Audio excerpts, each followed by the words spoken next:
Thank you all for joining us from all parts of the world, and we're excited to have you at this NSLI Interactive Hindi Classroom Connection event. I'm going to be sharing my screen for the majority of the time until about the point where we get to the Q&A session.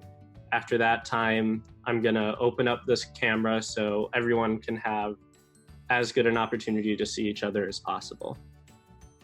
So the NSLI program stands for the National Language Security Initiative for Youth, and it is funded by the U.S. Department of State's Bureau of Educational and Cultural Affairs.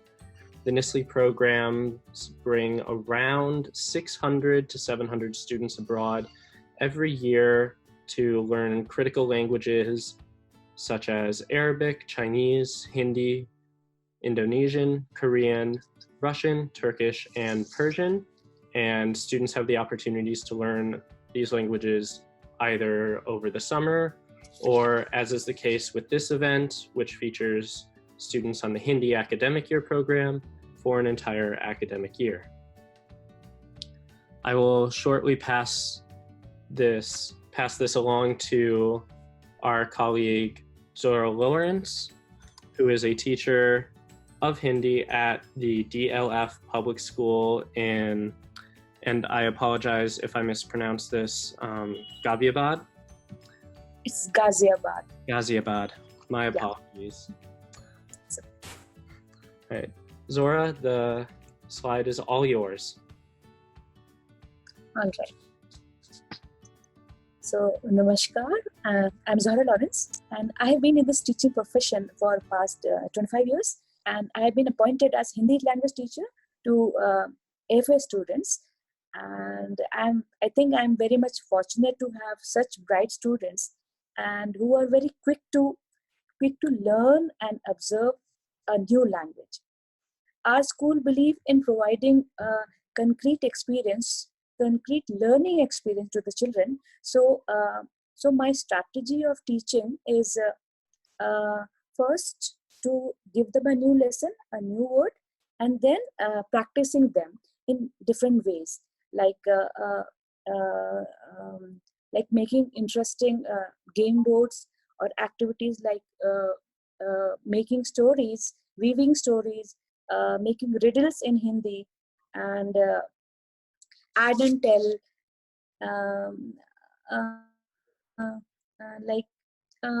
add and tell. What they do is I give them some words, some random words, and they make up story out of that, and then the next child continues the story with the words which has been given to them in Hindi. So this way I can assess them how much they have understood the language, whether they are able to clearly understood what I want them to understand, and it becomes very easy for me to assess them. So that's all from myself, from my side. Thank you so much. All right, thank you. We are now going to introduce the students of the Hindi Academic Year program who will present about what it's like to learn Hindi on the NSLI program, why they applied for the Hindi Academic Year program, and what their daily life in India has been like for the past 7 months. So I'm going to pass it along to all of our Hindi Academic Year students now to give an introduction of themselves and why they were drawn to apply to the NSLI Academic Year program. If we can start with Carson, that would be great. Sure thing. So I guess to start, I participated in the NSLI-Y summer program in 2018. I had heard about it through a friend, and I decided to just try it. I kind of chose India on a whim, but once I arrived and I got with my host family, learning the language, I was pretty much hooked on it, and I knew that I needed to do a year-long variant. So I immediately after getting back made plans to apply for this program, and very thankfully I got it. So that's why I'm here. All right. आप सबको namaste. I am Thomas, and I'm originally from Indianapolis, and I also did the Hindi summer program where I was in Indore for 6 weeks.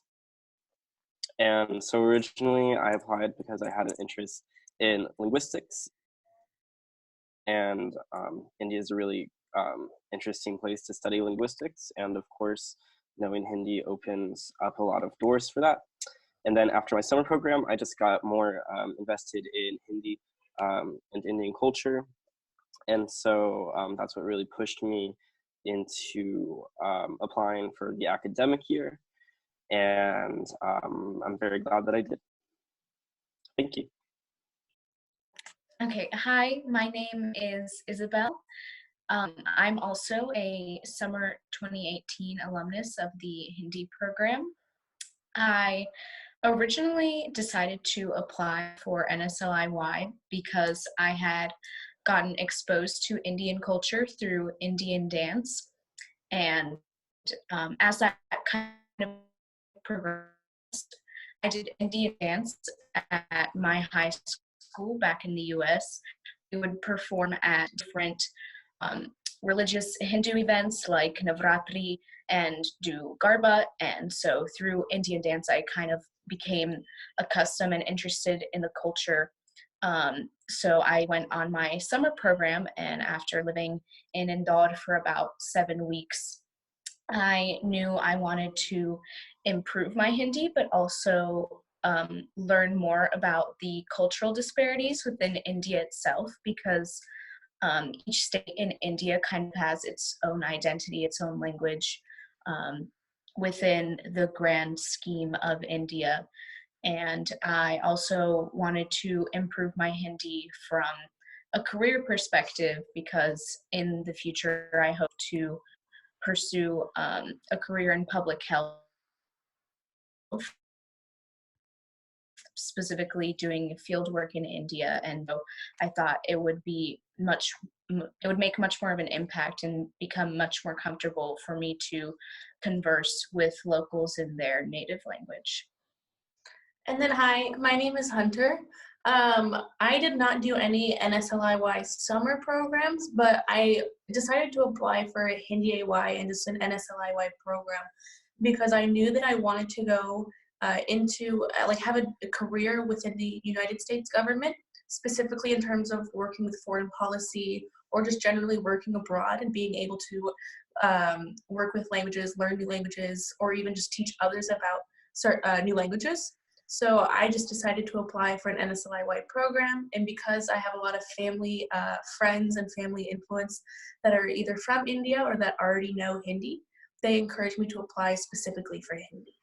I'm Michael, also known as Mukund. I am from Kansas. I did a NSLI summer program in 2017 in Morocco, and I knew I wanted to do another one, but since I have familial ties and religious ties to India, I was really interested in learning about those. And so I decided to do Hindi. And then also I plan on working in India later in life, and I'm studying South Asian Studies and Development Studies with Hindi and Tamil in university. So I knew Hindi academic year would be really helpful for giving me a head start on that. Thank you for introducing yourselves. It's always impressive to hear all the diverse interests and motivations that NSLI students have when they apply for these programs. We're gonna now hand the mic over to Thomas, who's gonna talk a little bit more about how the language learning experience and classroom experience has gone in India so far this year. Hi, so हम 5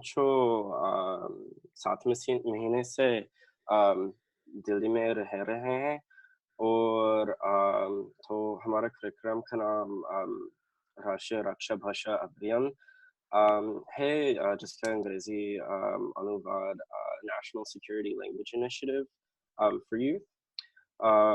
तो आज हमारी हिंदी की पढ़ाई के बारे में सुनूंगा.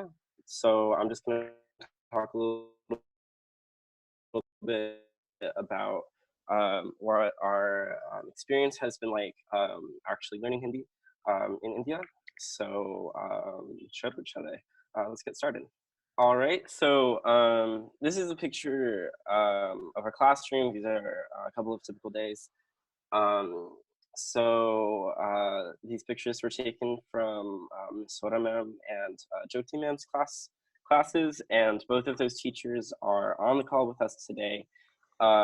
If you have any questions from them and what classes might look like on this program, if you choose to, abhi chal rahi hai, baad mein, sorry. So if you have any questions from them, you can ask those too. And so basically the teaching style is a lot different than what you might be expecting in a standard language class in the US. Actually, I skimmed your guys' textbook once, or the textbook that that maybe you used to use, maybe you use a different one now. And the curriculum is a lot different, because what you'll find in India is that a lot of the times, especially with us, since we're not really like a formal class, it's not like we're like doing this for graduation credit or anything, is that it's a lot more like free form, and it can kind of be what you need it to be, or, you know, if the class is like on a whim, like, oh, like, you know, like we want to learn about this today, you can do that. And so we do have a textbook that we use as a reference, and we pretty much use that for independent study, and then we can reference it if we have any questions about grammar from any of the very capable teachers that our school DLF has provided us with. And so yeah, we do that. And we have usually about 4 hours of Hindi instruction a day throughout the entire year,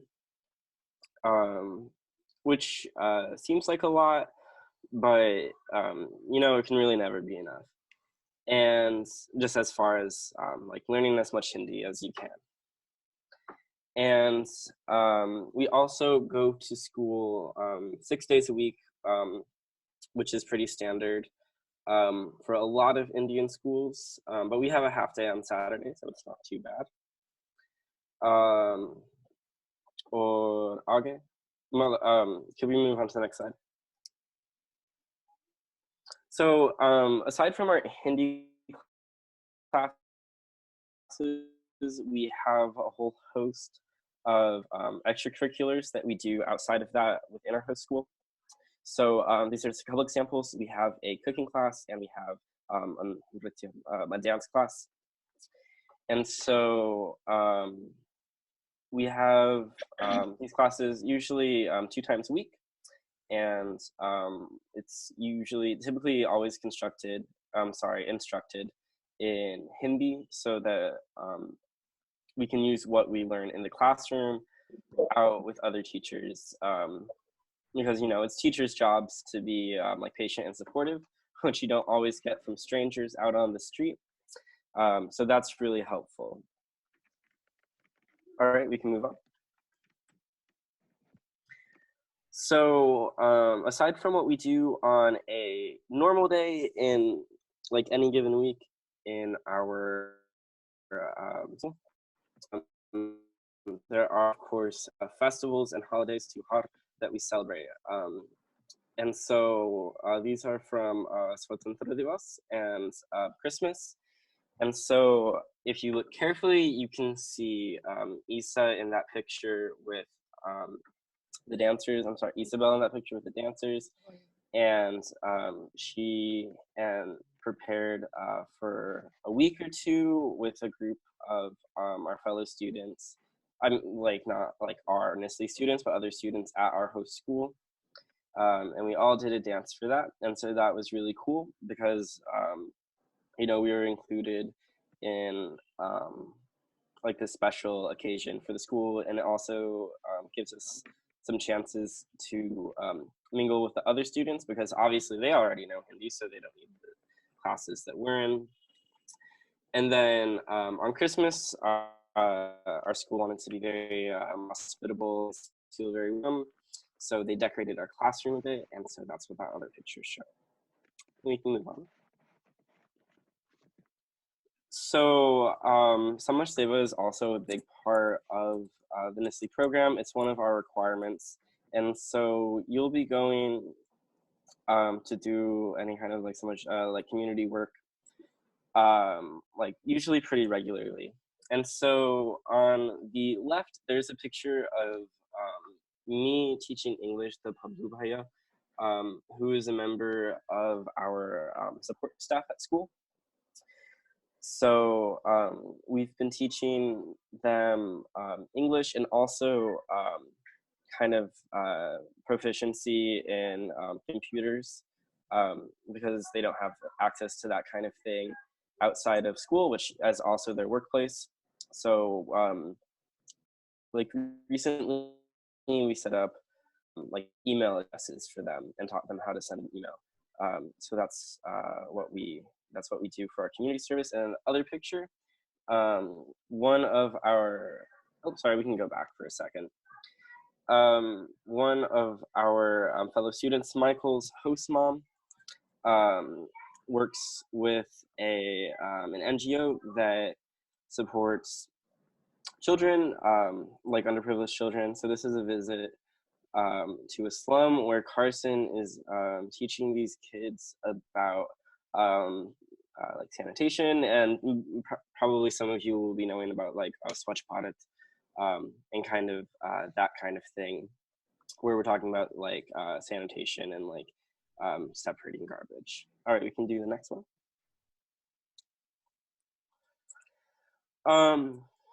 So we also have done some things in school that are outside of the routine, like a presentation with one of our teachers' other kids who happen to be second graders, and we are doing a little dance there. That's actually a little mini dandiya kind of dance, because our presentation was about all of the different festivals of India. So we were talking about Gujarat in that, or sorry, Navratri in Gujarat in that instance. And then the other picture is a havan that we did at school.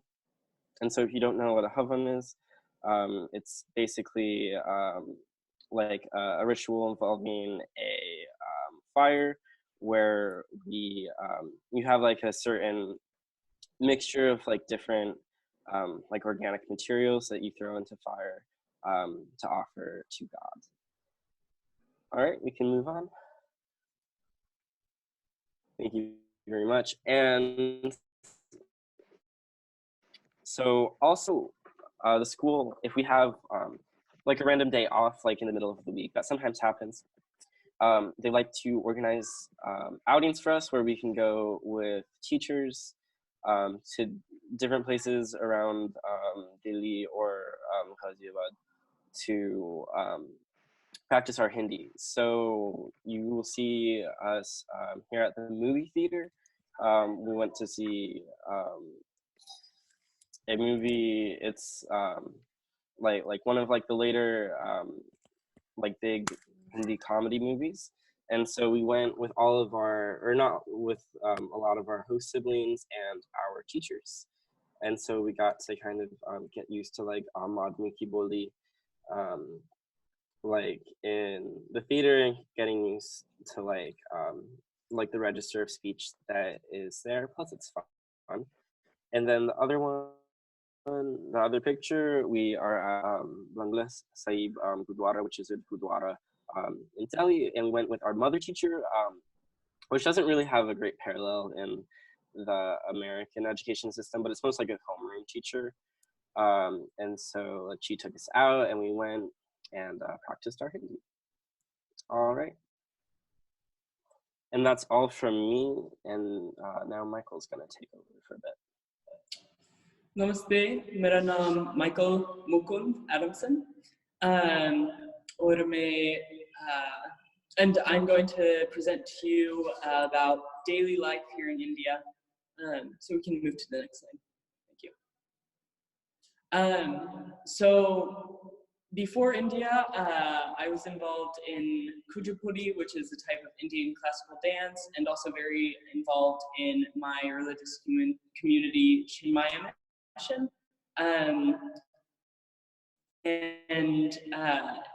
Luckily, I was able to continue with Chinmaya Mission in Delhi. And so I think that one thing that's really great about the NSLI program is that it encourages you to find what you're interested in and apply that in your host country so that you can learn more about your host country. You can move on to the next slide. So when arriving in India with the NSLI program, we were with all of the AFS students who are studying here in India. So we got to meet a lot of great people from all over the world, not just India. So you can see I'm with some of my French friends there, and we all met people from Italy, Tokyo, just so many countries, Thailand, Argentina, and we really made great cross-cultural connections just in the first few days that we're all really thankful for and that we all maintain even though we're in separate parts of India now. Okay, next slide.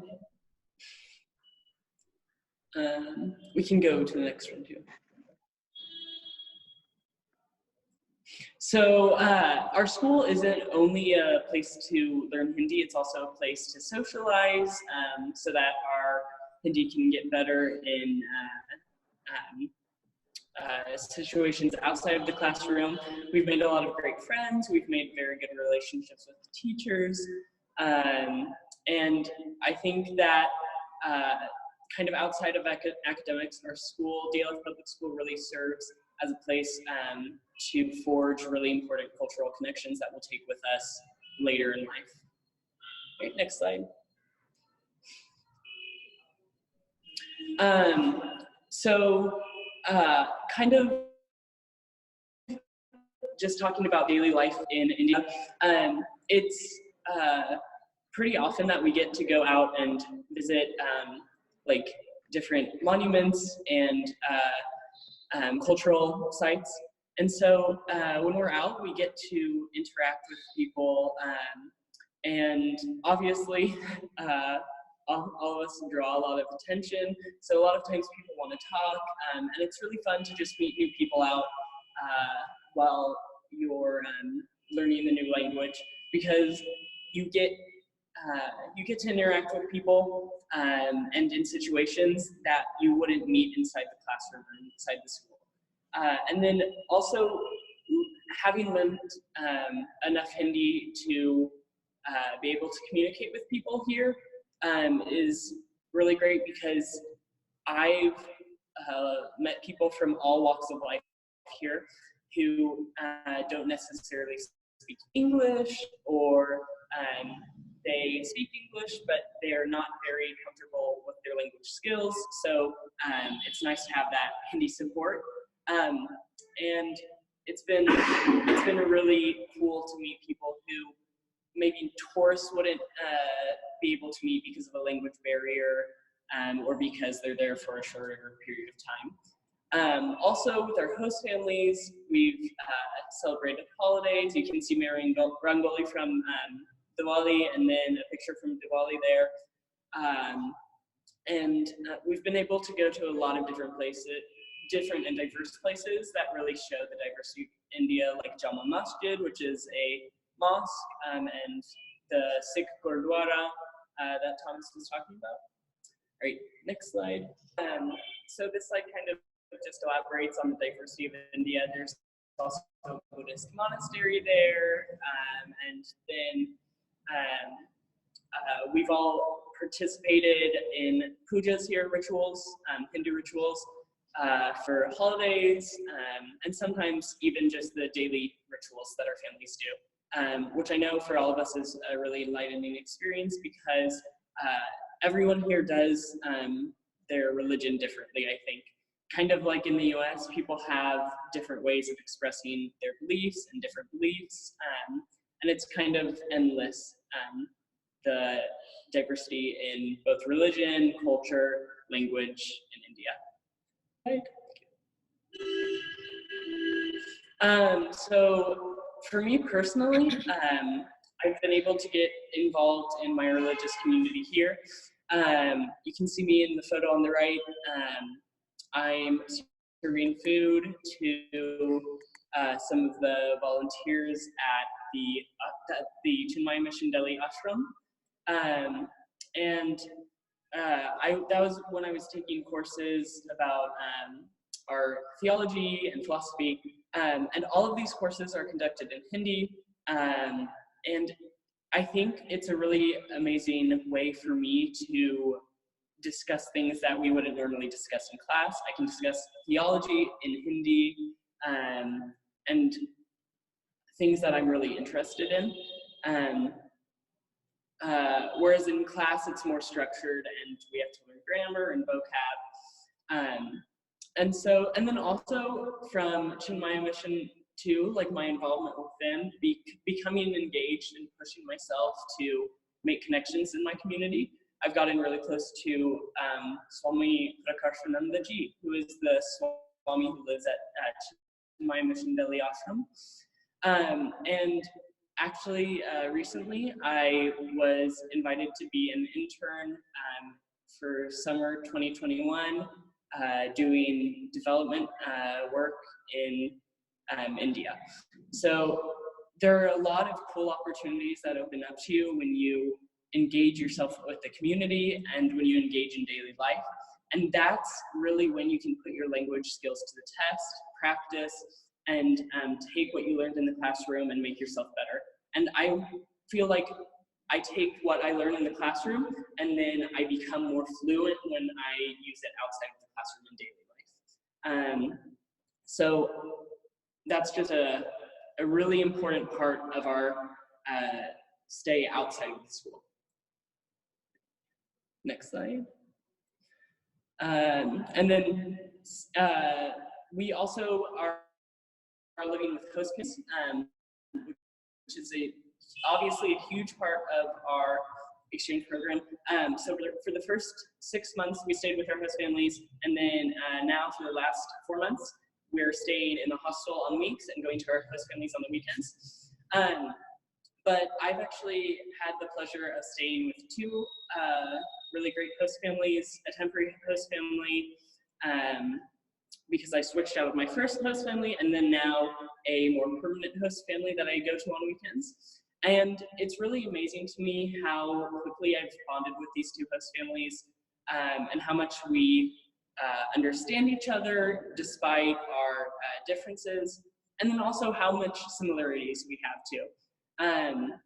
And I think also something that's really impacted me is the diversity of India that I can see tangibly within my homes, because my host family pictured here, they're Bengali, but my temporary host family was Punjabi, and then my first host family was from Uttar Pradesh, which is the state that we're living in now, right outside of Delhi.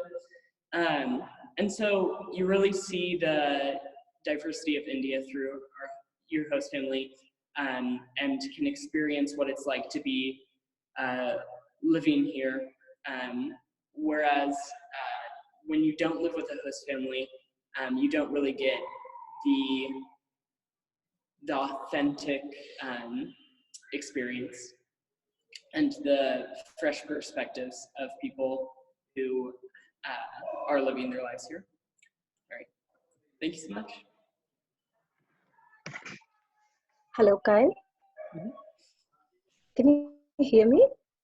Yes, I can. Thank you very much for presentations. We're going to switch now too many slides forward. The question and answer portion. So I'm going to take a moment to stop sharing my screen so we can all meet face-to-face virtually.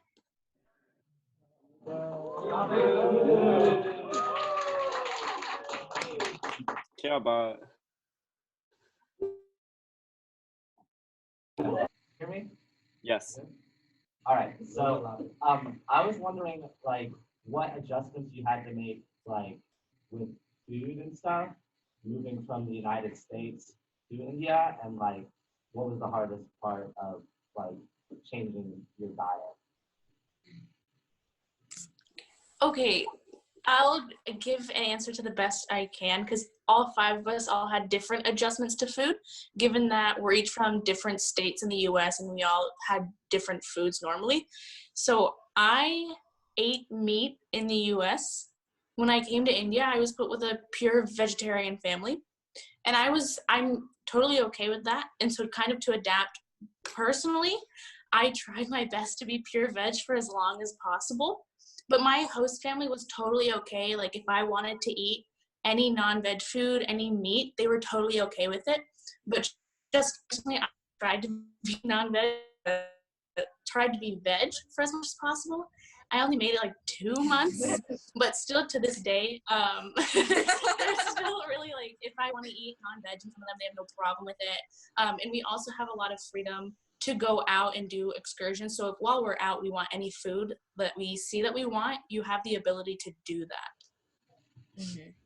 And for me, the food adjustment was not so much of like adjusting to Indian food, but more so adjusting to the quantity of food.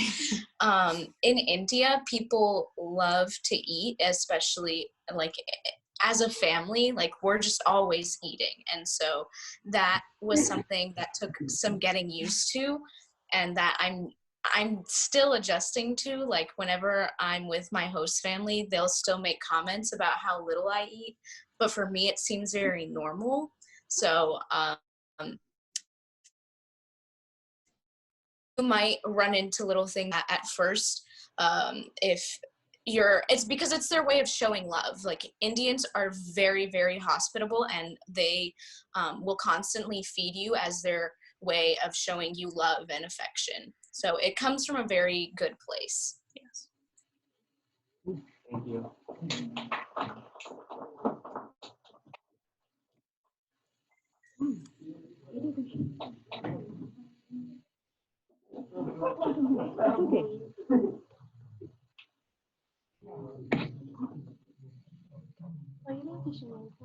Okay. Was there a big cultural difference, and was it like hard to adjust to? I'm sorry, could you kindly repeat that question, please? Was there a big cultural difference that you had to adjust to? Good question. I think, at least on this program, I think one of the biggest adjustments that we've had to make with the culture is learning to kind of accept that families here are often more strict. So sometimes, you know, we want to go out outside of the house, meet with our friends, but our families might not allow that. And so I think that was a bit of a challenge at first because, you know, we're from America and we're so used to just, you want to go somewhere, you just drive, you know. But on this program, there's a lot of restrictions, and then sometimes families as well are strict. So you kind of have to work with them a little bit and gain their trust over a longer period of time, and then they start to open up to you, I think. Another just like a quick thing that's kind of a cultural difference that's just a little bit different in terms of being go out and things like that.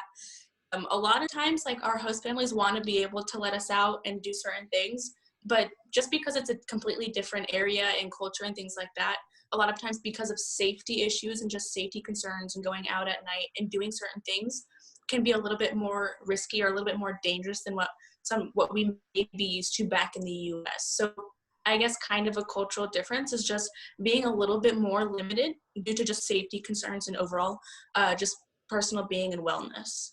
And then another small thing I wanted to add in with my host family Indians love to run on Indian Standard Time.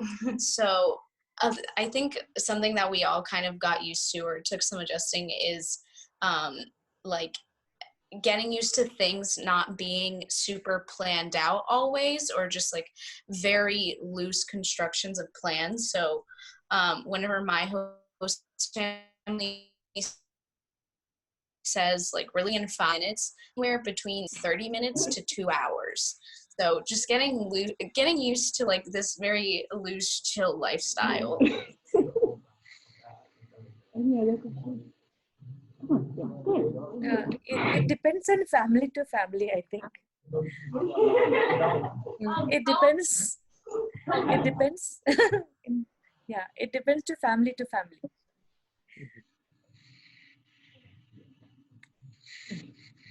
Yeah, you may continue.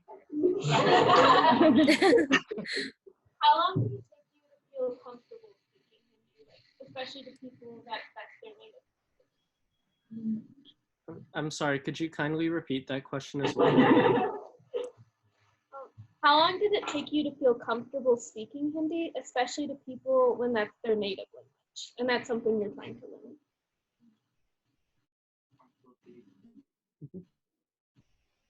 So, for me, the level of comfort I feel has a direct correlation to how stupid I'm willing to look. And so, like, if you're like ever in this kind of situation, I think that if you just accept that you're gonna make mistakes, and when people laugh at you, you're willing to laugh with them, then you'll feel kutik. You'll be totally fine. But like aside from that, since I was on the summer program too, so I felt fine like talking to like Chawale and stuff like that. But I think after about a month or two, you start to gain your confidence in like everyday situations. You like talking to your host family and like getting a rickshaw or things like that. So it doesn't take long, but again, it's how much you're willing to put yourself out there, and you have to be willing to make mistakes in order to kind of gain that. Also, I think it's worth mentioning that as far as getting comfortable speaking the language, as far as my experience, India has been a very welcoming country for learning the language and speaking the language. Even there's lots of kids in our school and they'll come up to us. And even if I just say, Mera naam Carson, hey, my name is Carson, they'll just be like blown away. Like, and it's really interesting to see. And like, it makes me feel good and it makes me want to learn more. So I think that as well, just if you just put yourself out there, then the comfortability comes naturally as people open up.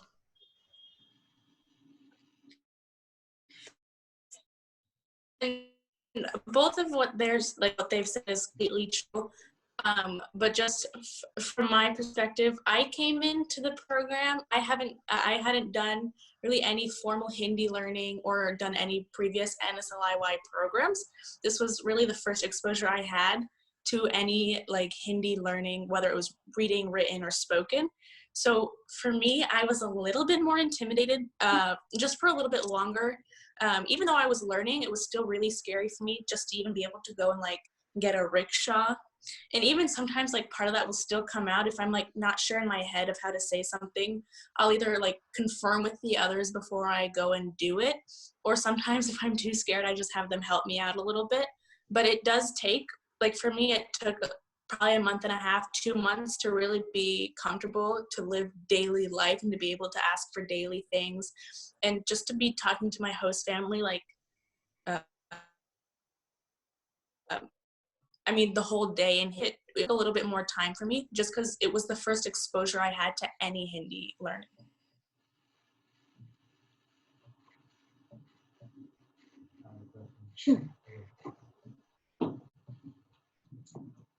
What did you guys do to handle the homesickness?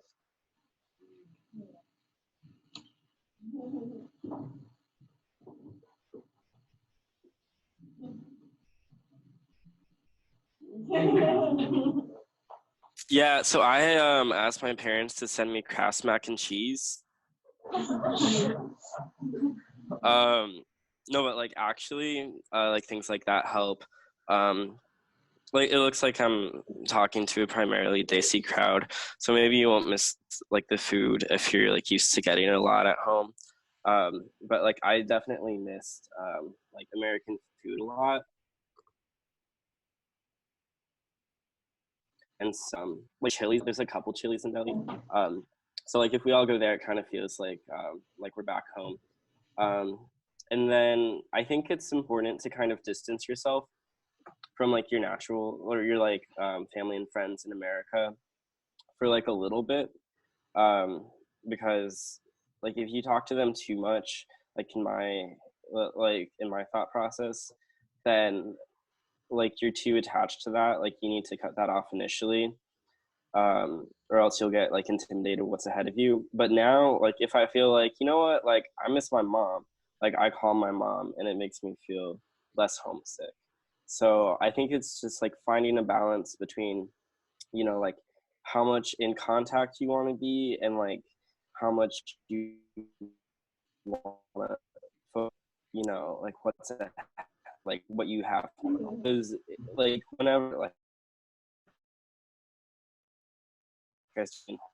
that, you know, say I'm like paid for me to be here and like I have opportunity, so feeling homesick should be learning Hindi instead.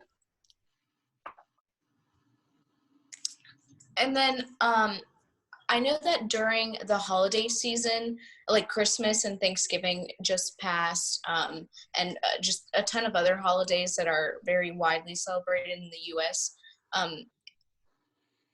I think I speak for all of us when I say we didn't exactly feel homesick, but it was nice to celebrate those holidays with each other as like an American cohort, and kind of get to do our American traditions still. Like on Thanksgiving, we went out and had a Thanksgiving meal at this American diner in Delhi. So being able to do small little things like that that remind you of home,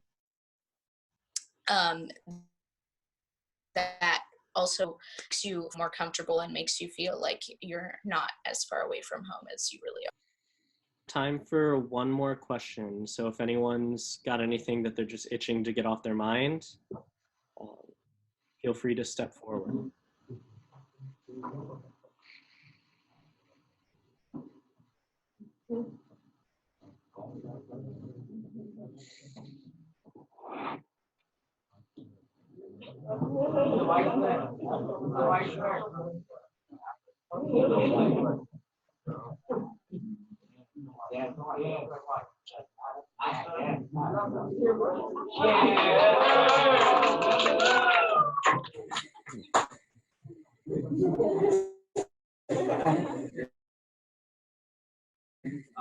Did you to play cricket? That is a great question. I actually, when I was not this program, but when I was in India before, I was in Indore, and my host brother was really into it. So I would go sometimes, and we would play at the school. But I quickly realized that it's not like baseball. It's actually very different and very hard. So you definitely will get the chance to play cricket if you come here. Yes, and in my family, cricket is also a very, we're big on watching cricket. So when I first arrived, the Cricket World Cup was going on. So we were very intensely watching that in my household. And I play cricket with my 7-year-old host brother, and he beats me a lot all the time.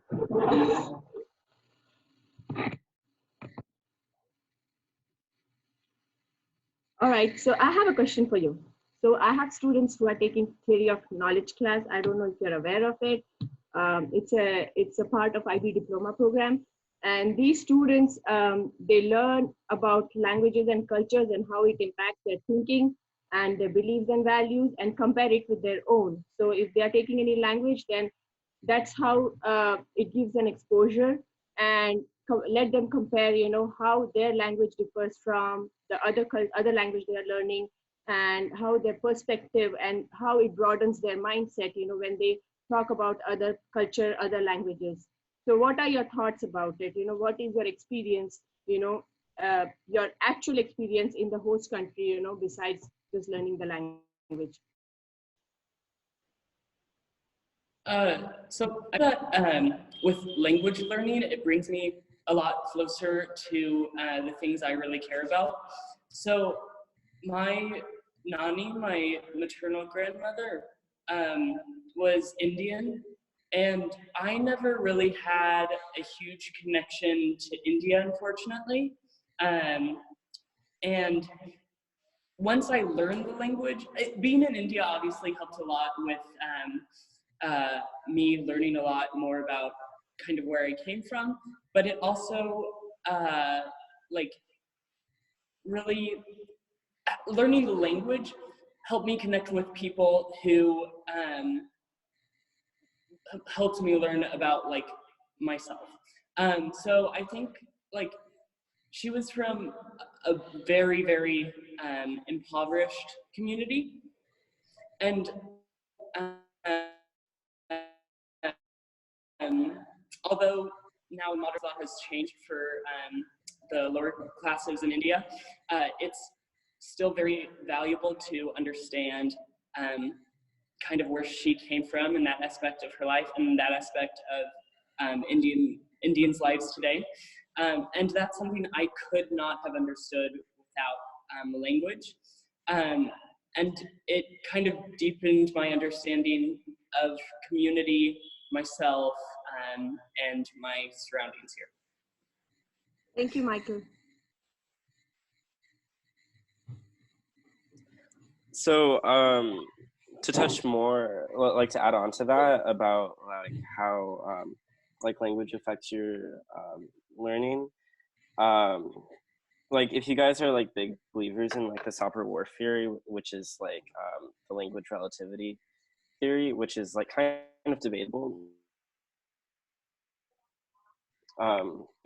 Like it has the idea that like what language you learn like has an effect on the way that you perceive the world, and I think that there is definitely some truth to that, because time and time again we'll be in Hindi class, and like we'll have like something specific in English that like we'll want to say in Hindi, and there's not really a super direct way to say that in Hindi, but then Hindi will have like words for incredibly specific things that like we would like never be able to concisely express in English. So like having that like definitely broadens kind of your perspective, and it gives you more insight on how like Hindustanis like kind of go about daily life based on like what words their language needs and what it doesn't need, and so what kind of actions that facilitates. So it definitely does like bring you closer to like native like Hindi Urdu speakers, and it is a really good way of expanding into the culture and into like the Janata like more than just like studying it in English could. Thank you, Thomas. I have one more student who wants to ask a question. It's the last one. Okay. So as we know, India is a diverse country. It has so many cultures. So what do you think about the culture diversity? Get the question? Yeah. So cultural diversity in India is a huge part of our daily existence here. I kind of had this expectation for India that the pujas that I do at home and the mandir that I visit in Kansas was going to be similar to the ones here, but I found that not at all to be true. There are holidays that are celebrated here that I've never heard about, and they're Hindu holidays, and I'm Hindu. So it's kind of like like culture shock to see like the diversity of people from region to region. And all of us have families from different states, host families from different states of India. They speak different languages. They speak different dialects, the same language, and it's a huge part of our daily. For me, the cultural diversity of India is something that was that I was initially drawn to. My own family, like my natural family, is from Spain, and in Spain you get that same cultural diversity from region to region.